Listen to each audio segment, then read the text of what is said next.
Bien, buenos días a todos. Que el Señor les siga bendiciendo. Les pido que abran su Biblia o sigan en la pantalla. Marcos capítulo 2, versículo 17.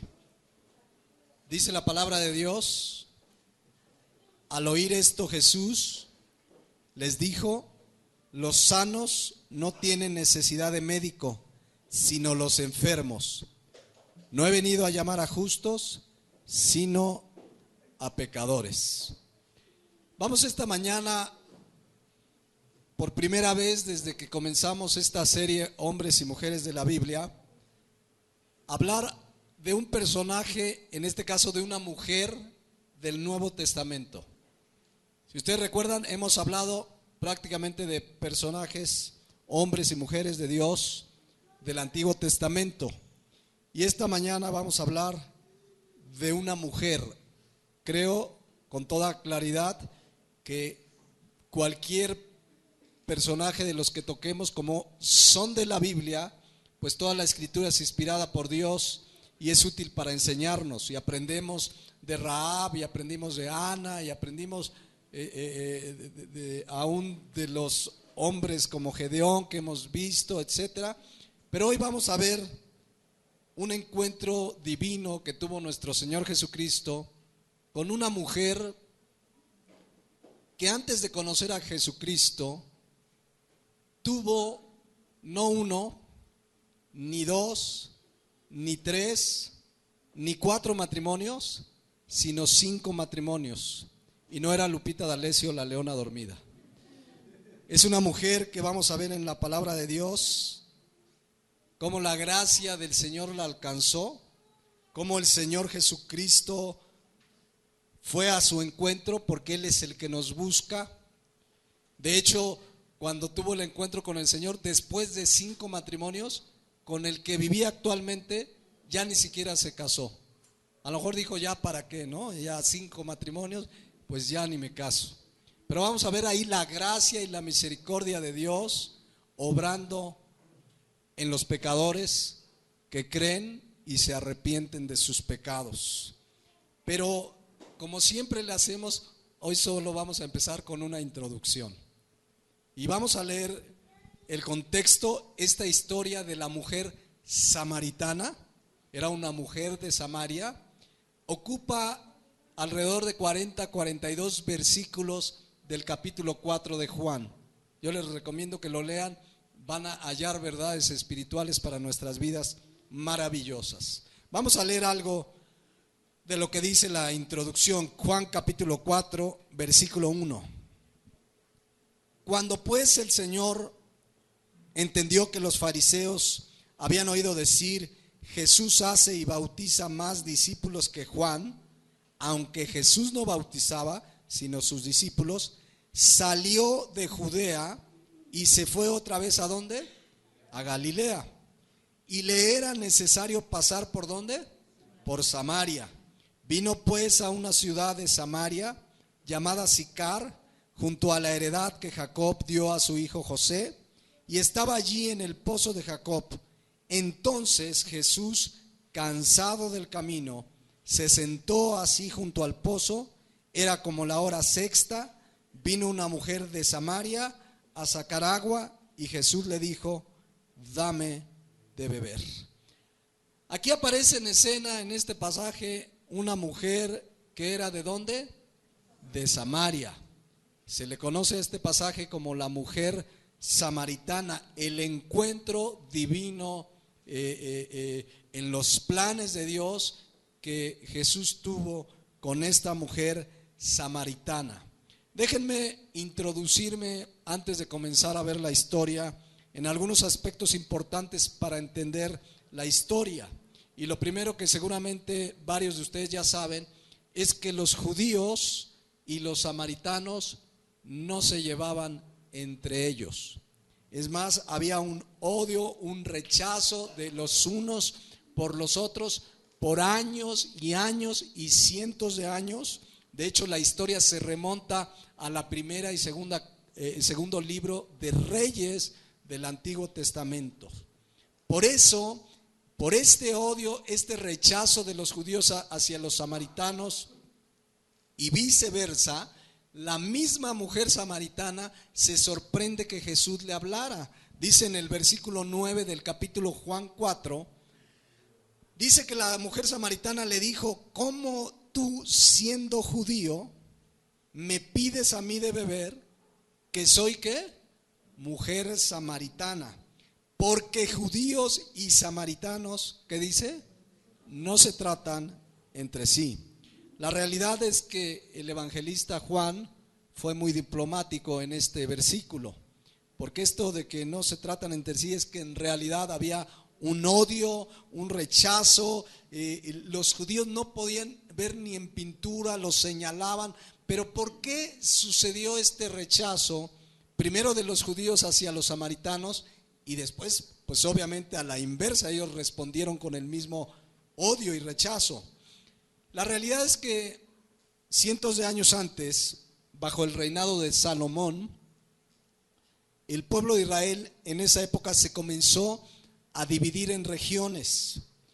Y en cierta región habitó un grupo de judíos, región que posteriormente un rey que hizo lo malo delante de Dios le llamó Samaria. Déjenme leérselo solo como antecedente, porque quiero que entiendan a qué grado era el rechazo y el odio de judíos por samaritanos. Dice 1 Reyes 16:24, ustedes pueden leer todo el libro de Reyes. Dice: y Omri compró a Semer el monte de Samaria por 2 talentos de plata, y edificó en el monte, y llamó el nombre de la ciudad que edificó. ¿Cómo le llamó? Samaria. Justamente ahí se remonta la historia. Samaria, del nombre de Semer, que fue dueño de aquel monte. Y Omri hizo lo malo ante los ojos de Jehová, e hizo peor que todos los que habían reinado antes de él. El caso es que los judíos que se quedaron en esa zona comenzaron a mezclarse con los gentiles. Comenzaron a tener amistad, relación íntima, casarse, asociarse, aliarse con no judíos. Y de hecho los judíos que ahí llegaron, pues perdieron, digamos, la pureza de la raza y comenzaron a ser llamados samaritanos. Eran ya judíos, podemos decirlo, mestizos, ¿no? Los españoles, por ejemplo, cuando vinieron a México, se mezclaron con los nativos de México y comenzaron los mestizos, una mezcla de razas. El problema de fondo no era ese, el problema de fondo es que comenzaron poco a poco a adoptar la vida, las enseñanzas, los dioses, las costumbres de los gentiles que no agradaban a Dios. Ese es el peligro cuando un cristiano comienza a mezclarse con el mundo, a amistarse con el mundo, a tener alianzas con el mundo, con gente que no conoce a Dios. Cuando tienes un negocio y lo pones con uno cristiano, cuando te casas con una persona que no es cristiano, comienza este gran peligro. Te comienza el incrédulo, el inconverso, a jalar hacia sus costumbres, te comienza a apartar de Dios. Los judíos que ahí habitaron, de hecho, ya no iban a Jerusalén a adorar a Dios, hicieron su propio templo. Pero ahí comenzaron a mezclarlo con un montón de enseñanzas. Incluso ciertos grupos de judíos de aquella época llegaron a considerar el Pentateuco. Todos saben qué es el Pentateuco, los primeros 5 libros de la Biblia: Génesis, Éxodo, Levítico, Números, Deuteronomio. Los libros de la ley los llegaron a considerar como un libro de un Dios dictador, en lugar de un Dios de amor, justo y sabio, cuyas leyes eran por su bien. Entonces comenzaron a apartarse, y eso es, quiero tomar aquí esta parte para hacer esta reflexión, porque eso es justamente el peligro de cristianos que comienzan a amistarse con el mundo. Lo hemos visto, si ustedes se han dado cuenta, en diferentes textos que leemos, la Biblia nos deja muy clara esa enseñanza que menciona 2 Corintios 6:14, donde la Biblia le manda al cristiano, al Hijo de Dios, al nacido de nuevo, Si tú has nacido de nuevo, fíjate el mandato que claro, 2 Corintios 6:14, no se unan en yugo desigual con los incrédulos. ¿Quién es un incrédulo? Un incrédulo es una persona que no ha creído en Jesucristo como Señor y Salvador, que no cree en Jesucristo, que no ha nacido de nuevo. Podrá tener su religión, podrá, a lo mejor dices, no, es que yo tengo amigos que pues no son malos, no es el mocha orejas, pero son incrédulos, y la palabra de Dios dice que no nos unamos en yugo desigual con los incrédulos, porque ¿qué compañerismo tiene la justicia con la injusticia? ¿Y qué comunión la luz con las tinieblas? En pocas palabras, la Biblia le manda a un cristiano de a de veras, porque acuérdense que en la iglesia hay de todo, pero al cristiano de a de veras, al que ha nacido de nuevo, le manda no unirse. La palabra unirse habla de una amistad íntima, de una alianza, de un pacto, de una sociedad, de un matrimonio. El no cristiano, el cristiano no se une en yugo desigual. No va a tener, ¿verdad? Tu mejor amigo no puede ser un no cristiano. Si eres cristiano, si no eres cristiano, puedes amistarte con quien quieras, pero la palabra unión habla de esa comunión íntima. El cristiano, dice la palabra de Dios, ¿qué comunión hay qué? La luz con las tinieblas. ¿Qué comunión puedes tener para amistarte? Insisto, no se trata de no relacionarnos, lo hemos explicado en diversas ocasiones. El cristiano sí se relaciona con la gente del mundo. ¿Con qué propósito? Compartir el evangelio. No para hacer lo que el mundo hace. Entonces la palabra de Dios nos deja muy claro pues que el cristiano no se une en yugo desigual.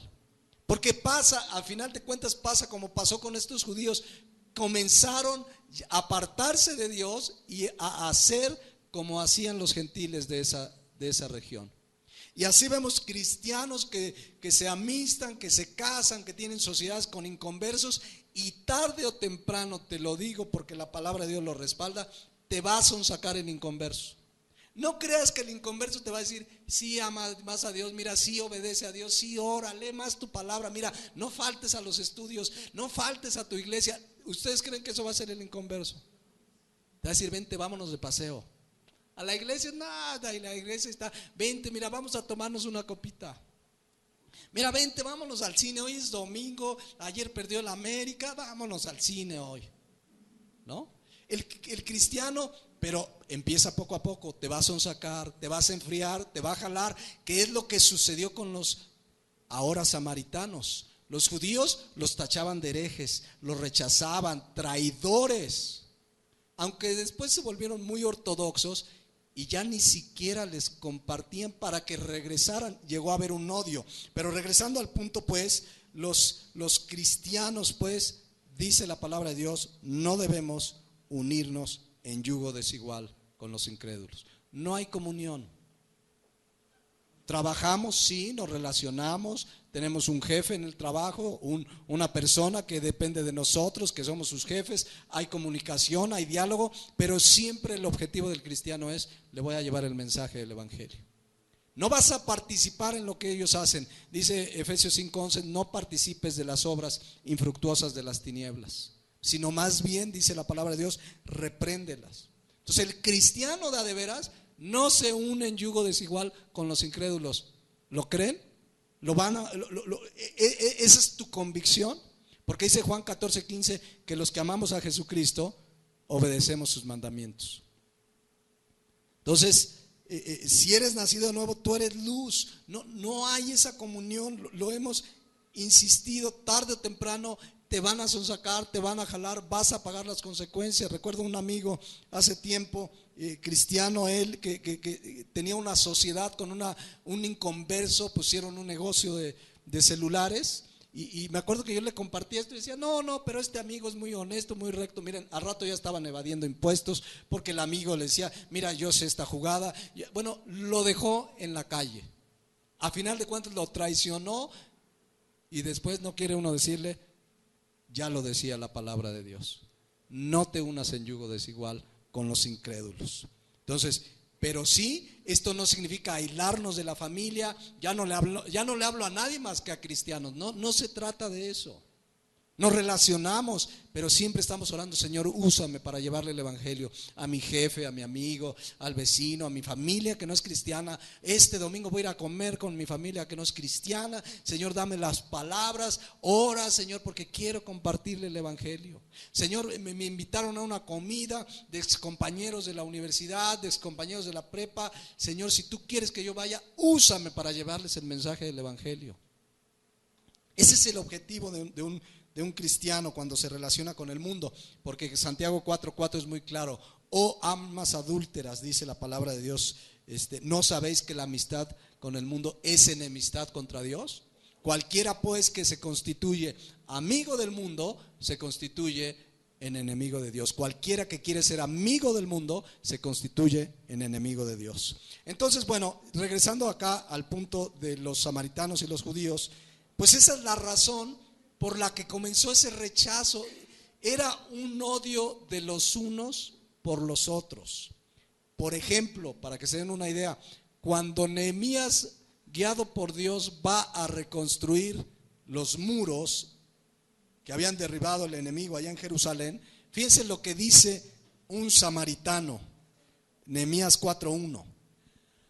Cuando oyó Sanbalat era un gobernante de Samaria, enemigo de Nehemías, ahora ya enemigo incluso de Dios. Dice: cuando Sanbalat oyó que nosotros edificábamos el muro, ¿qué hizo Sanbalat? Se enojó y se enfureció en gran manera. ¿Contra quiénes? Contra los judíos.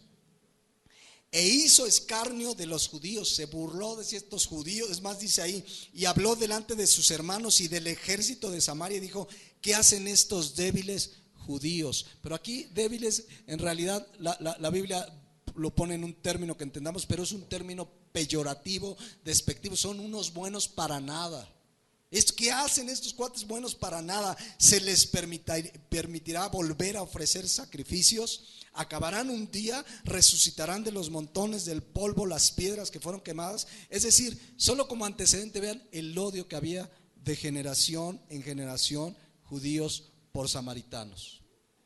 Y en el tiempo que nuestro Señor Jesucristo está camino a Samaria, este odio seguía muy vigente. Por eso, insisto, la mujer samaritana dice: ¿cómo tú, siendo judío, me pides de beber? ¿Cómo tú, siendo judío, me hablas? Vamos a leerlo, pues. Había un odio jarocho entre judíos y samaritanos. Vamos a regresar al Evangelio de Juan, capítulo 4, versículo 3. Dice: salió Jesús de Judea y se fue otra vez a Galilea. Pero escuchen lo que dice aquí: y le era ¿qué? Necesario pasar ¿por dónde? Por Samaria. Una explicación muy pragmática, muy práctica es la siguiente. ¿Quieres ponerme el mapa, Santiago? De este lado en verde está Judea y él iba al otro lado verde que se llama ¿cómo? Galilea. La explicación más pragmática pues es que es obvio. Si quiero ir a Galilea, pues no me voy a ir por Perea, por Decápolis, no, pues cruzo ¿por dónde? Por Samaria. Es como si alguien quiere ir a Temisco, lo más práctico, y estás en el centro de Cuernavaca, pues lo más práctico es que pases por el Polvorín y por ahí te sigas, a irte por Jiutepec y darte una vuelta por Zapata. Pero saben que los judíos, si estaban en Judea, se iban por Perea, se iban por Decápolis, pero no pisaban Samaria. Eran capaces de tardarse días, pero no iban a pasar por Samaria. Pero dice el versículo 4, porque aquí hay una verdad todavía más reveladora.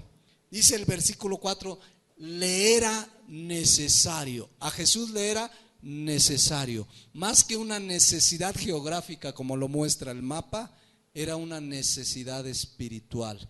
Había una mujer pecadora, 5 maridos, ahora rejuntada, que necesitaba escuchar el mensaje del evangelio.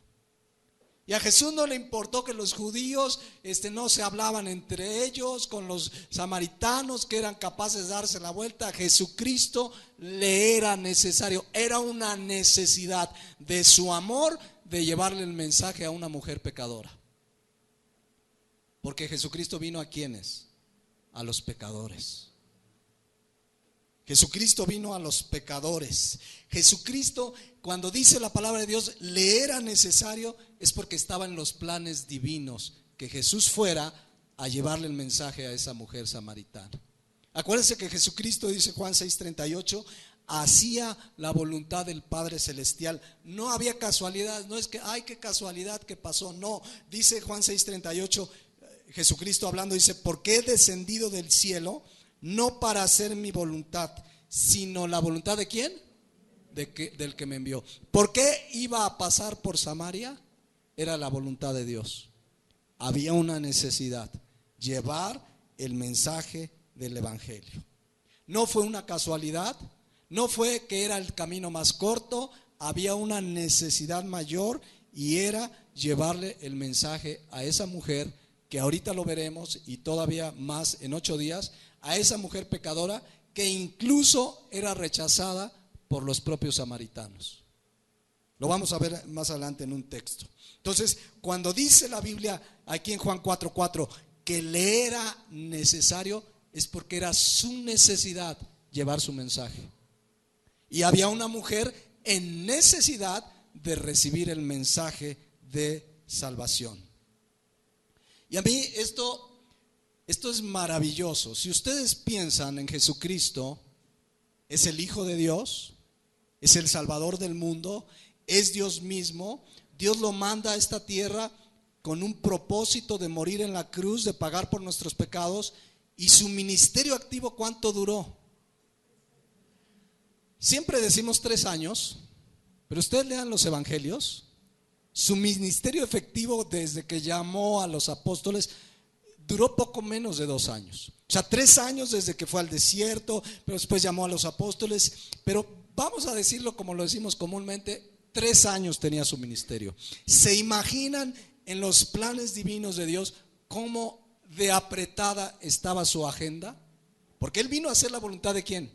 Del Padre. Todo lo que Él hacía estaba en los planes del Padre Celestial. Entonces Jesucristo en varias ocasiones enseñó a multitudes. ¿Se acuerdan el sermón del monte? Allá había una multitud y comenzó a disertar su enseñanza. Pero lo más maravilloso es que Jesucristo se tomó tiempo para llevar el mensaje también persona a persona.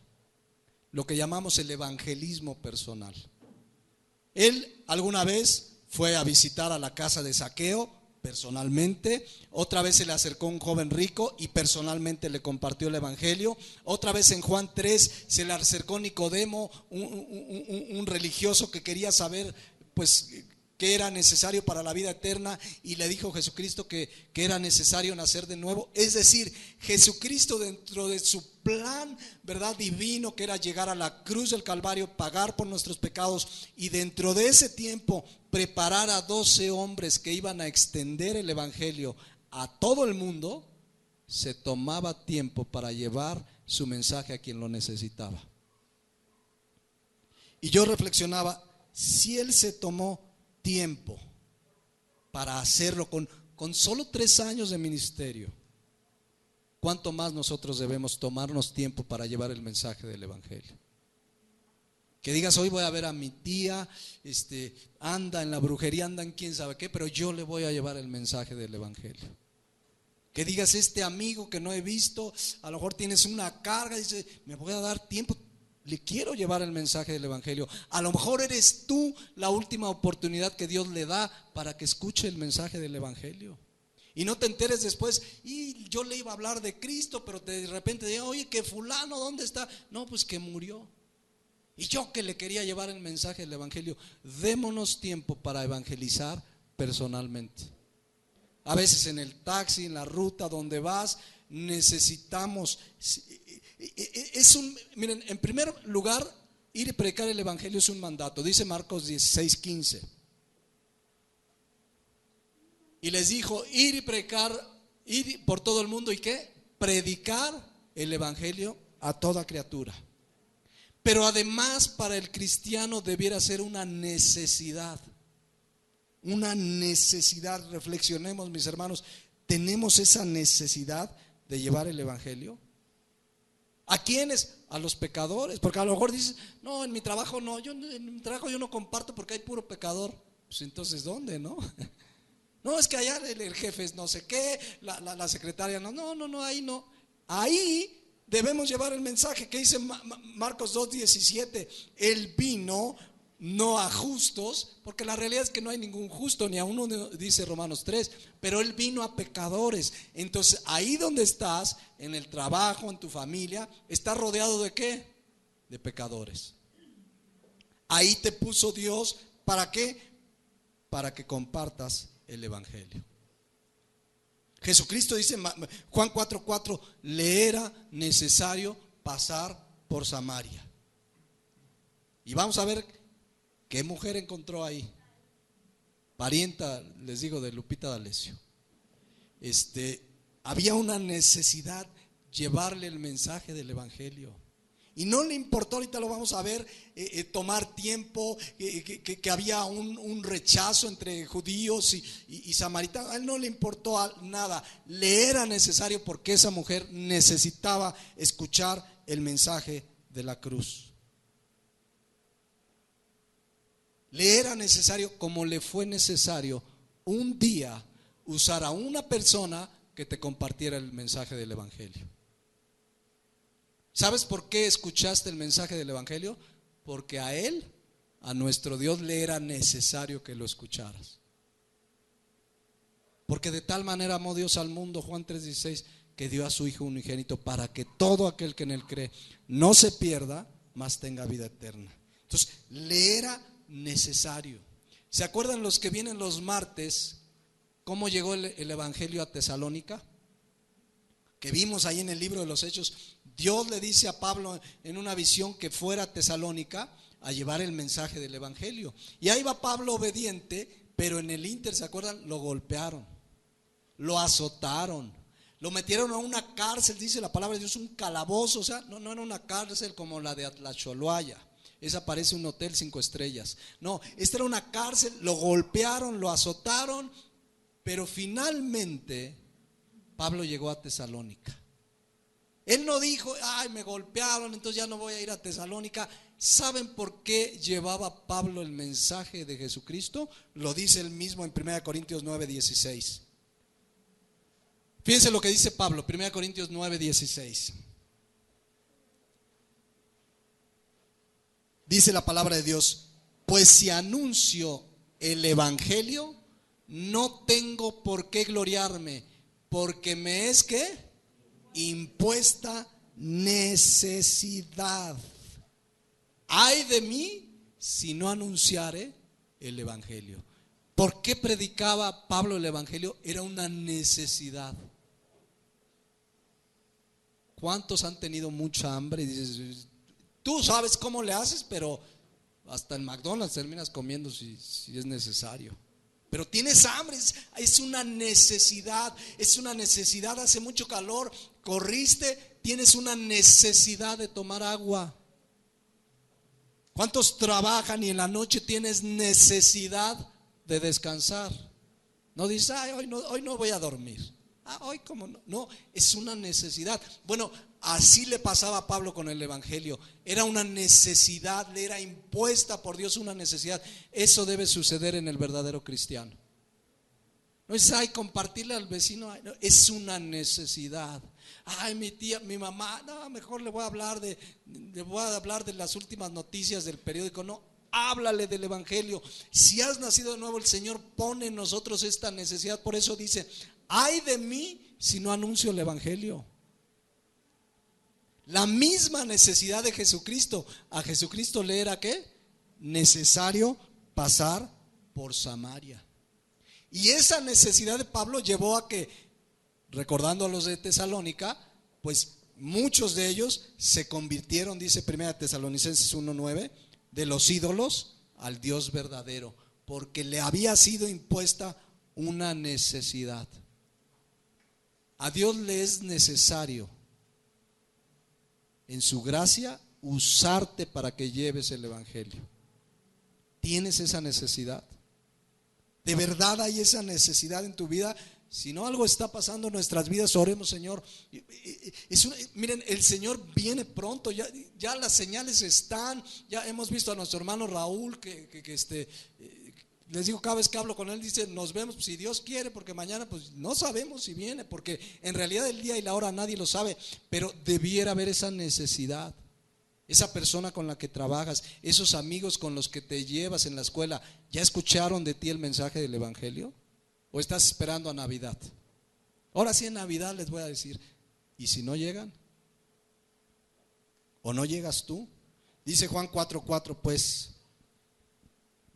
que le era necesario pasar por Samaria, porque había una mujer samaritana, rechazada, pecadora, a la que el pueblo judío también rechazaba por ser samaritana, pero a él le era necesario ir y llevar su mensaje. Nada lo detuvo. Al entrar Jesucristo a Samaria a compartirle, mira, ahí se rompieron varias reglas de los judíos, de este odio y de este rechazo. La primera es que un judío no entraba a Samaria, les digo, preferían rodear. Él entró. La segunda es un hombre hablando con una mujer. Jesucristo vio esa necesidad y le habló del mensaje del evangelio.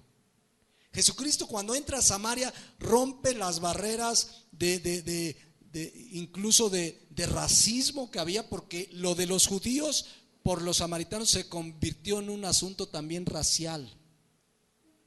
Ya no son puros, ya no son judíos puros, los rechazaban. Era un asunto de rechazo racial, religioso, porque se habían apartado. Era un asunto aún de rechazo social. Y Jesucristo, cuando entra y le predica a esta mujer, está rompiendo toda barrera racial, económica, cultural, cualquier razón por la cual despreciar a alguien porque no piensa igual que tú. Jesucristo tenía la necesidad de llevarle el mensaje del evangelio. Bueno, los apóstoles que habían ido a comprar comida, a conseguir comida, cuando regresaron, también se sorprendieron de verlo con esta mujer. Fíjense, dice Juan 4:27.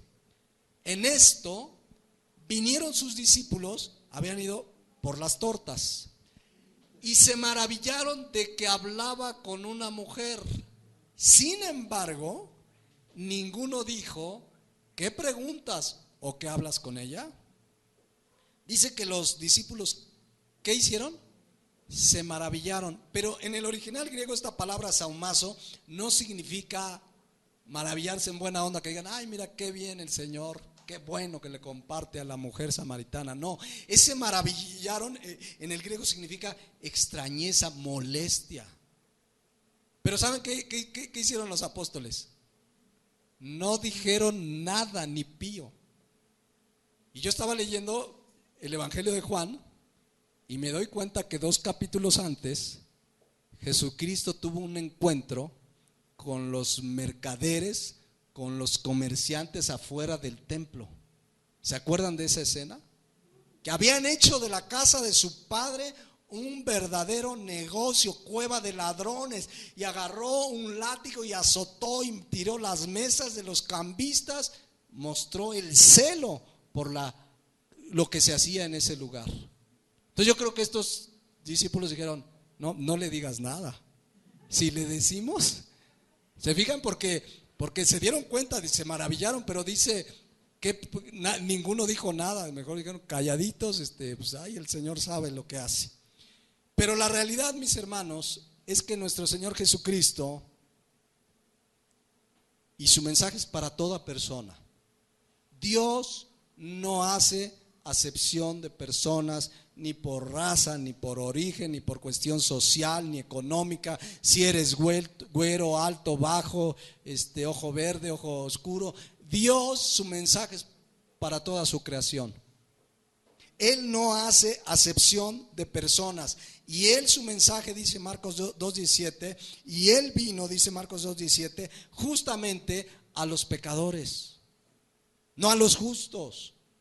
Si hay una persona en necesidad, Él se va a encargar de llevarle su mensaje, de usarte a ti y a mí. No debemos hacer acepción de personas que digan, no, a ese no le comparto, a este tampoco. La palabra de Dios dice en Romanos 2:11 que Dios no hace acepción de personas. No la hagamos nosotros. Ahorita les voy a comentar, pero dentro de la iglesia muchas veces hay este tipo de prejuicios. Hay acepción de personas, no, es que se tiene, se no tiene, se no estudió, yo sí estudié, y muchas veces participamos de algo que es pecado, que es la acepción de personas. ¿Todos saben lo que es la acepción de personas? Hacer distinción, tratar diferente a alguien, quizás porque no es de tu misma clase social, quizás porque tú vives en una colonia muy nice y el otro en los patios de la estación, quizás porque tú eres güero y el otro moreno, y eso se da en el mundo, pero eso también se está dando dentro de la iglesia, y eso es lo más triste. Dios, Jesucristo, Él no dijo, pues es samaritana, yo no le voy a compartir. Y la mujer samaritana de verdad era una mujer a la que le hacían el fuchi los propios samaritanos. El cristiano de veras no debe hacer acepción de personas. Pero la realidad es que sí hay dentro de las iglesias este tipo de casos. Santiago trató un caso y lo mencionó en su carta en Santiago. Vamos a recordarlo, Santiago 2:1. Debemos tener cuidado. Si tú has hecho o eres de los que haces acepción de personas, cuidado, es pecado. Dice, hermanos míos, que vuestra fe en nuestro glorioso Señor Jesucristo sea que sin acepción de personas, sin distinción, sin tratar diferente a nadie, somos iguales delante de Dios. ¿O hay alguien que nació en otro planeta? Este es diferente a mí, ¿en qué? Si Dios lo creó. Dice, porque si en vuestra congregación, fíjense el asunto que ya estaba tratando Santiago, en vuestra congregación entra un hombre con anillo de oro y con ropa espléndida y su buen carro, ¿verdad? Y también entra un pobre con vestido andrajoso. O sea, llega una persona, ¿verdad?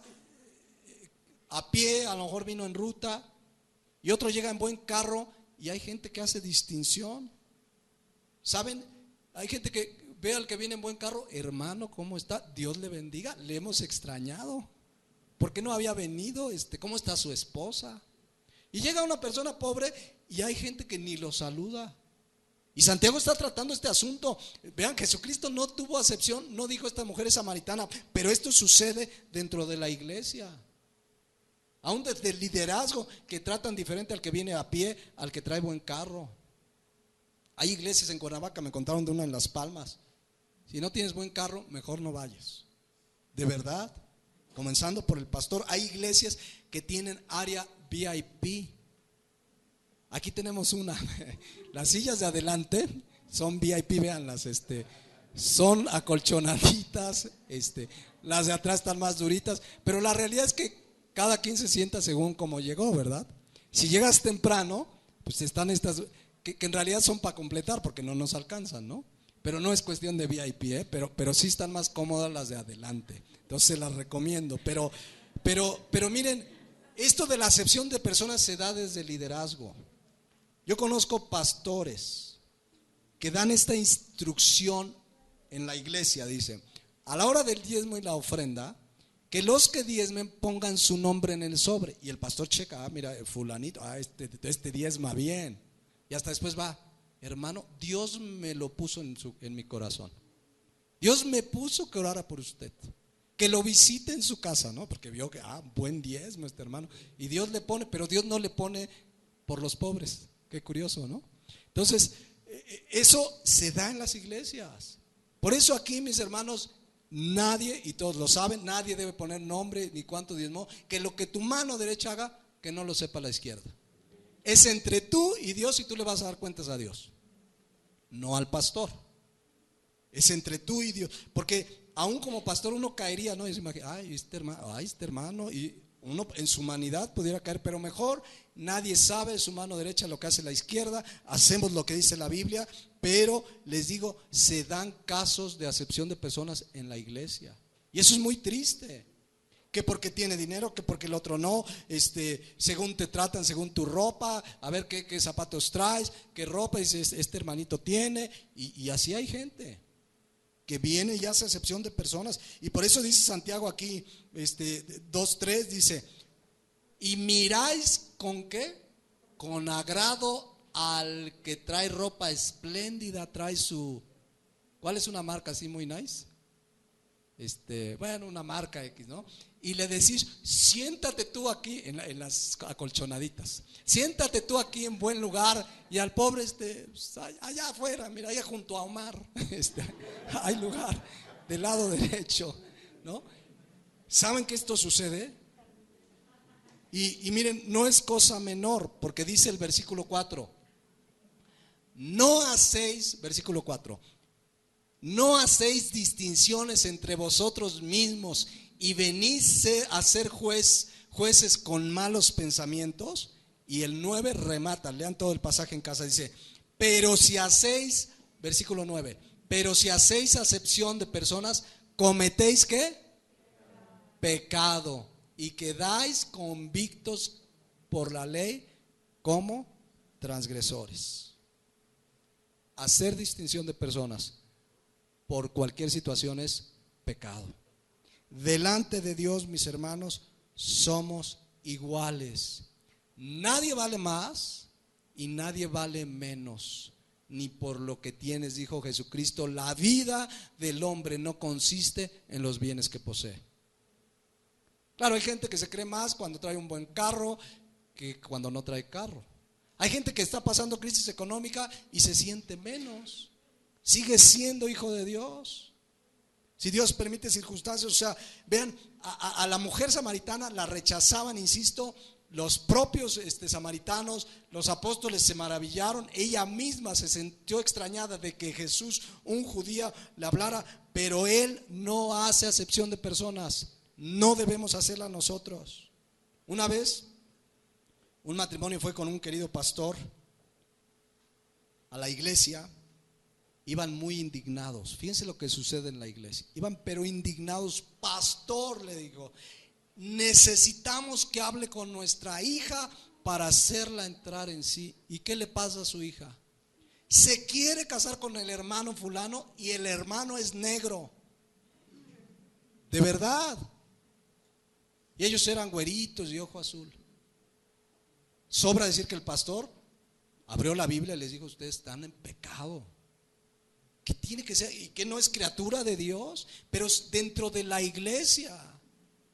Dentro de la iglesia sucede esto. Cuando dice Gálatas 3:28, ya no hay judío ni griego, dice la palabra de Dios. No hay esclavo ni libre, no hay varón ni mujer, porque todos vosotros sois ¿qué? Uno en Cristo Jesús. Nadie aquí es más ni nadie es menos. Todos somos pecadores salvados por la gracia de Dios, y si tenemos un valor es por el precio que derramó Jesucristo de su sangre, que es lo que nos da un valor. El precio que se pagó por ti y por mí. Pero de ahí para allá nadie es más y nadie es menos. Pero a veces le enseñamos la acepción de personas. A mí me tocó casos alguna vez en la iglesia de una hermana que le decía a su hija: hija, yo quiero que te cases bien. Búscate uno que tenga dinero. ¿Y será eso casarse bien?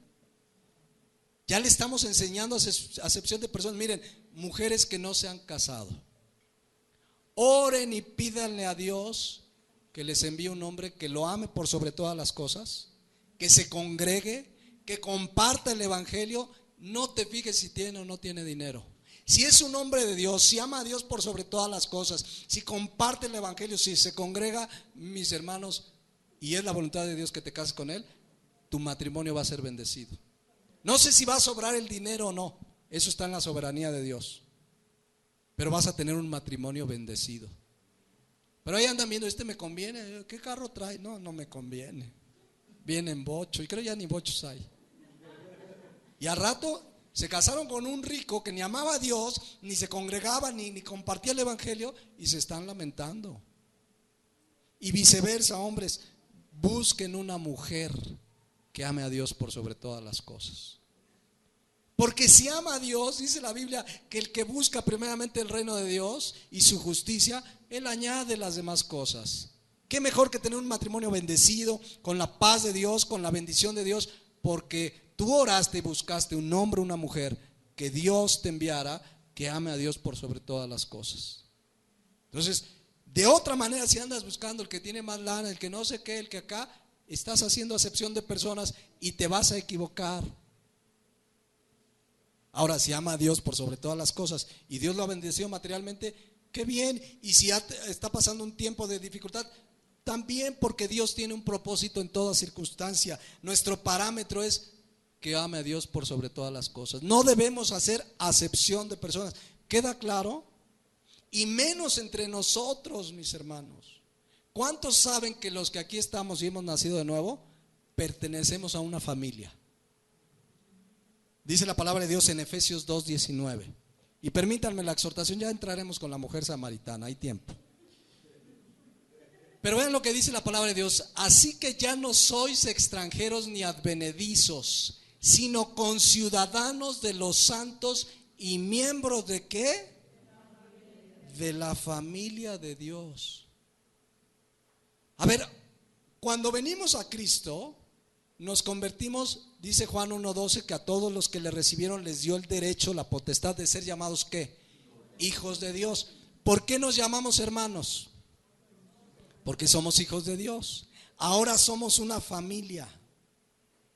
¿De verdad a la persona que está a tu lado, atrás, al frente, la consideras tu familia? O a lo mejor tú no eres de la familia, no lo sé. Pero somos una familia. La familia, digamos, sanguínea, si no nacen de nuevo, pues ya en la eternidad no van a estar allá. Pero tu familia en Cristo vamos a estar por toda la eternidad. ¿Amas a tus hermanos en Cristo aquí? ¿De verdad los amas? ¿De verdad te interesan? ¿De verdad entiendes? Este es mi hermano en Cristo y aquí lo amo y voy a estar con él en la eternidad. ¿De verdad amas o ni siquiera te interesan? ¿Saben una cosa muy triste? Permítanme la exhortación. Que aún aquí en la iglesia, estoy hablando ahora de esta iglesia local, es muy triste ver hermanos que parece que vinieron a una función de cine. Termina la función y ahí se ven. Oye, fulanito, no, yo vi que vino, sí, se fue. No se interesan, no se saludan, no se conocen. No amas a tus hermanos. Yo no sé si porque sientes que no es de la familia de Dios o sientes que tú no eres de la familia de Dios, pero dice la palabra de Dios en Juan 13:35 que el mundo conocería que somos sus discípulos si nos amamos los unos a los otros. Un amor incondicional es un amor que no tiene nada que ver con el amor de este mundo, es un amor incondicional. Amas a tu hermano, lo amas porque sabes que es tu familia, porque no haces acepción de personas, porque es hermano, tienen el mismo Padre Celestial. Y es muy triste que en la iglesia hay unos que ni se saludan, ni se conocen, ni te interesan, ni saben. Luego me dicen, oye, ahora no vino la señora que se sienta atrás, ¿cómo se llama? La de los lentes. Híjoles, que hay tres de lentes. La más gordita, ¿no? Antes se saben el nombre del pastor y eso porque en la página se lo pone uno, ¿no? ¿Sí o no? Pero reflexionemos, mis hermanos. Si no amas a tus hermanos, dice la palabra de Dios, no conoces a Dios. Dice 1 Juan 4:20. Si alguno dice yo amo a Dios, ¿cuántos dicen yo amo a Dios? Y aborrece a su hermano. La palabra aborrecer se puede traducir como amar menos. Se puede traducir en un lenguaje coloquial como me es indiferente. Es más, me cae mal. Así como, no, es que la hermana de allá me cae mal. Y dice la Biblia, si aborrece a tu hermano, si te cae mal, te es indiferente, es mentiroso, pues aquel que no ama a su hermano, a quien has visto, y aquí nos ven, porque ni siquiera somos cientos o miles que digas, bueno, pues se entiende que aquí somos algunas decenas. Dice, si no ama a su hermano a quien ha visto, ¿cómo puede amar a Dios a quien no ha visto? Y eso es para la reflexión, mis hermanos. Somos una familia de Dios. Y al rato tenemos un convivio y todo. Salúdense, conozcan, son tus hermanos en Jesucristo. Los amas, te interesan. Luego al final de la reunión pedimos oraciones. A ver qué necesidad. No, pues hermano, me van a operar. No, pues a mí esta circunstancia. ¿Te interesan? ¿Oras por ellos en la semana? O dices, no, allá él pues, seguramente le va mal porque algo anda haciendo mal. ¿Cuándo te acercas, hermano? Voy a orar por usted. Porque lo amas, te interesa, es tu hermano en Jesucristo. Somos la familia de Dios. Eso dice la Escritura. Entonces, de acuerdo a la palabra de Dios, mis hermanos, no debemos hacer acepción de personas, ni aquí adentro ni afuera. Y como hermanos en Jesucristo, amarnos de verdad. ¿Te interesas? Aquí están tus hermanos en Cristo. Es una familia que va a durar mucho más que la familia sanguínea de aquellos que no nazcan de nuevo, porque si no, allá sí vamos a tener la familia que tuvimos aquí en la carne, que se convirtió más la familia en Cristo, y eso sería maravilloso. Entonces, aprendamos pues de Jesucristo, mis hermanos. Él no hizo acepción de personas. Él no dijo la samaritana, además es bien pecadora, además 5 maridos, ya lo veremos la semana que entra. Pero dice Juan 4:4, ya vamos hacia el final de hoy, pero vean lo que dice Juan 4:4. Dice que a Jesús le era necesario, había una necesidad. Como le fue necesario que un día alguien te compartiera de Cristo. ¿Cuántos se acuerdan cuando de la persona que les compartió de Cristo? Que a lo mejor te llamaba y te decía, ándale, mira, vente, te quiero hablar, mira, te invito a un café. Que a lo mejor vivías del otro lado de la ciudad y te fue a ver y te habló y te insistía y te hablaba. ¿Saben por qué? Porque a Dios le era necesario llevarte el mensaje del evangelio, y usó a ese hijo de él para que te llevara el mensaje del evangelio. Le era necesario. Yo sé que alguien puede estar escuchando el mensaje del evangelio por primera vez, no aquí necesariamente, sino por internet. ¿Y sabes por qué lo estás escuchando? Porque le era necesario a Jesucristo llevarte su mensaje. Y ahí está nuestro Señor Jesús. Vamos a repasar rápidamente para irnos hacia el final. Dice Juan 4:3. Fíjense qué detalles maravillosos nos da la palabra de Dios. Dice, salió de Judea y se fue otra vez a Galilea, y le era necesario pasar por Samaria.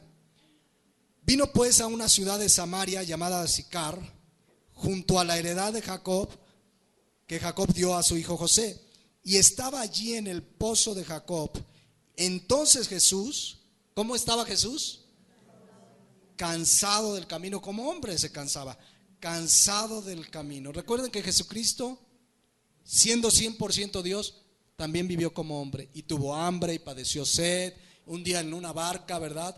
Se durmió, y ¿se acuerdan cuando vino esos vientos? Y mucha gente trata de analizar ¿por qué se durmió Jesús? A ver, ¿qué quería enseñar? Estaba cansado. Y vino un gran viento. O sea, dice Hebreos 4:15, hablando de Jesucristo, Hebreos 4:15, dice, porque no tenemos un sumo sacerdote que no pueda compadecerse de nuestras debilidades. Es decir, Él era como nosotros, tenía hambre, se cansaba,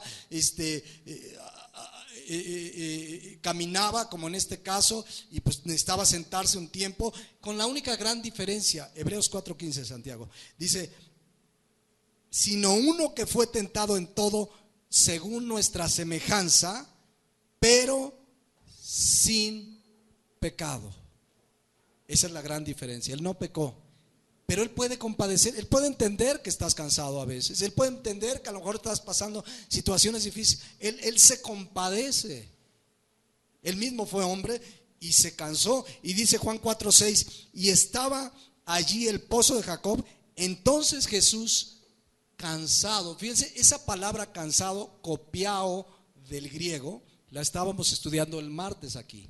Significa muy fatigado. O sea, venía bien cansado, de verdad. Pero a mí esto se me hace todavía más maravilloso. Tú estás cansado y dices, no, hoy no voy a la iglesia. Estoy cansado, ¿no? Yo ayer trabajé y trabajo de lunes a sábado, no, y la iglesia. O estás cansado y dices, hoy no le voy a hablar al vecino, estoy cansado. Él estaba cansado y aún así se dio el tiempo para llevarle el mensaje a esa mujer samaritana. Y estaba, es más, si analizamos el texto, estaba cansado y hambriento, porque ya los apóstoles se habían ido por la comida. Pero ahí cansado, dice la palabra de Dios, se sentó, obviamente, junto al pozo, y era como la hora sexta. Quiero que vean que Jesús no dijo: estoy cansado, hoy no le hablo a nadie. Jesucristo vino a cumplir lo que el Padre le había mandado. Su cansancio no importó para llevar su mensaje. Aquí hay muchos: ay, estoy cansado, ay, no voy a ir al estudio, ay, estoy muy cansado. La oración, no, estoy cansado, y no, luego se tardan. Y le ponemos como pretexto el cansancio, cuando el Señor Jesús nos puso ejemplo, dice la palabra de Dios, para que sigamos, ¿qué? Sus pisadas. Pero además dice algo bien maravilloso ahí, dice: y estaba allí el pozo de Jacob. Entonces Jesús, cansado del camino, insisto, sediento, cansado, se sentó junto al pozo. Y aquí dice algo bien interesante: era como la hora, ¿qué? Sexta. Esto me habla que Jesús siempre llega a tiempo. Si él hubiera llegado a la hora quinta, ya no hubiera estado esa mujer. Él llegó a la hora sexta, a la hora precisa. Su mensaje llegó a tu vida a la hora exacta. Había una cita divina. Este mensaje está llegando a quien nos esté escuchando por primera vez a la hora exacta, en el tiempo de Dios. El tiempo exacto de Dios. Él siempre llega a tiempo. Amén. El mensaje del evangelio te llegó porque estaba programado el día y la hora que el Señor quería que escuchara su mensaje. Que lo aceptes o lo rechaces, quien nos esté escuchando por primera vez, depende de ti. Pero si tú lo aceptaste, por la gracia de Dios, pero Él llegó a la hora correcta. Hubiera llegado un poco más tarde. Miren, esto es bien interesante. Déjenme nada más decirles algo más, y en 8 días repasamos un poco y entramos de lleno a la vida de esta mujer de múltiples matrimonios. Dice la palabra de Dios que era como la hora sexta. En el horario judío equivalen a las 12 del día. Tanto en aquel tiempo como aquí, todos ustedes saben que a las 12 del día el sol está en su mero apogeo. Cuando uno lee las escrituras, se da uno cuenta que esta hora era poco común que la gente fuera a sacar agua. Lo hacían en la mañana o lo hacían en la tarde. De hecho, por ejemplo, Génesis 24:11 dice la palabra de Dios que las mujeres acostumbraban, las doncellas, a ir por la tarde por el agua, es decir, cuando el sol había bajado. Entonces iban por su dotación de agua o en la mañana o en la tarde. Lo cual sugiere lo siguiente: miren, no hubo casualidad.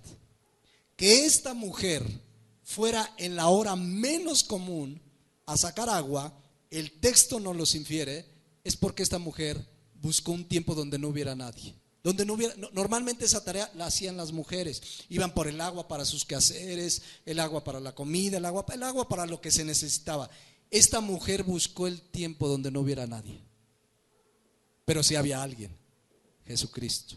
Pero esta mujer nos habla de una mujer que se sentía rechazada, avergonzada, que seguramente por su condición era señalada. Acuérdense, era una mujer 5 matrimonios y arrejuntada con el sexto. Entonces, Jesucristo llegó justo a tiempo para llevarle el mensaje. Van a ver la vida de esta mujer pecadora, que no difiere mucho de nuestra vida de pecado antes de conocer a Jesucristo. Pero vamos a dejarle aquí hasta hoy, porque no quiero dejar ahí una idea a medias. Quisiera que cerráramos nuestros ojos y reflexionemos lo que comenzamos a ver hoy en esta introducción. Y lo primero es que esta mañana, este mediodía,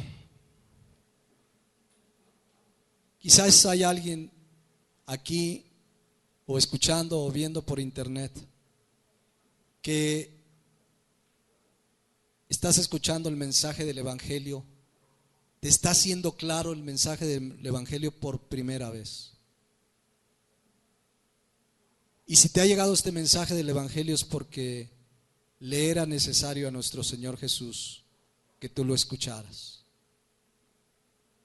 Y en general tú y yo estamos aquí porque le era necesario a nuestro Señor que escuchemos su palabra. Si hay alguien en esta hora que está escuchando el mensaje, como veremos más adelante, pero como esta mujer por primera vez, y te estás dando cuenta de que vives en pecado, apartado de Dios, a Jesús le es necesario que tú conozcas que Él vino a morir por tus pecados, que tú conozcas que la paga de tu pecado y de mi pecado es la muerte, la separación eterna en el infierno. Pero Dios, mostrando su amor, envió a Jesucristo a pagar por ti y por mí. Y si tú esta mañana, en esta hora que estás escuchando este mensaje, crees en Jesucristo como Señor y Salvador y te arrepientes de tus pecados, dice la palabra de Dios que serás salvo. Romanos 10:9. En esta hora estás escuchando este mensaje porque le era necesario a nuestro Señor Jesús que tú lo escucharas. Y yo oro que en tu corazón hagas una decisión real y verdadera de arrepentirte de tus pecados y creer en la obra de Jesucristo en la cruz. Entonces tú serás salvo. En segundo lugar, quisiera que reflexionáramos sobre la acepción de personas. ¿Tú has hecho acepción de personas aquí en la iglesia, en tu trabajo, en tu familia, en la calle? ¿De repente has sentido como que tú eres más que otra persona solo por tu condición económica?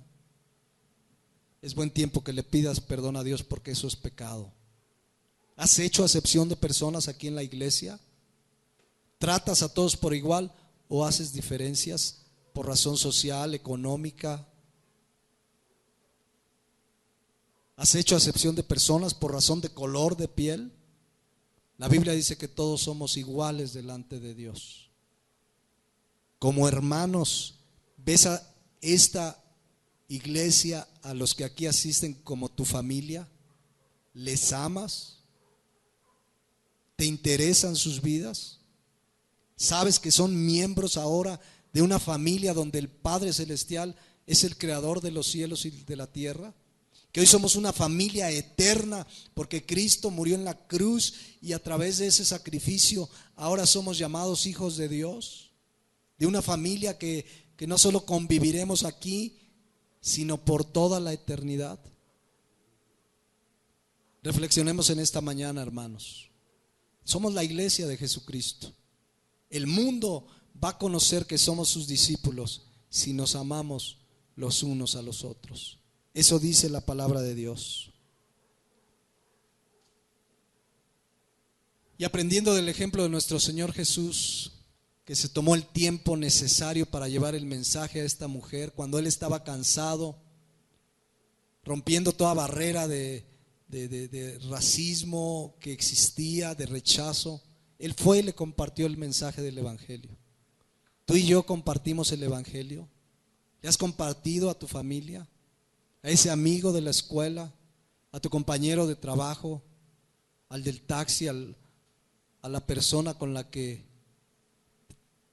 te desenvuelves cada día? ¿Has llevado el mensaje del Evangelio a tu familia?